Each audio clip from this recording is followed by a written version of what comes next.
സ്വാഗതം. വളരെയധികം ക്രമക്കേടുകൾ ശ്രദ്ധയിൽപ്പെട്ടതിനെ തുടർന്ന് പുതിയൊരു മൊബൈൽ ആപ്പ് വാഹനങ്ങളുടെ പുക പരിശോധനയ്ക്ക് വേണ്ടി ഏർപ്പെടുത്തിയിട്ടുണ്ട്. വാഹൻ 2 എന്ന പേരിലുള്ളതാണ് ഈ മൊബൈൽ ആപ്ലിക്കേഷൻ. കേരളത്തിലെ എല്ലാ പുക പരിശോധന കേന്ദ്രങ്ങളിലും ഇപ്പോൾ ഈ ആപ്പാണ് ഉപയോഗിക്കുന്നത്.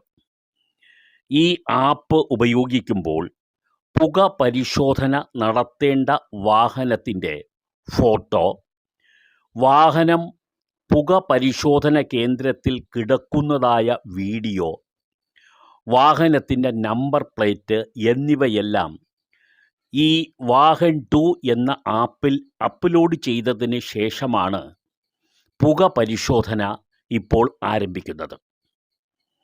വാഹന പുക പരിശോധനയിലെ ക്രമക്കേടുകൾ തടയുക എന്നതാണ്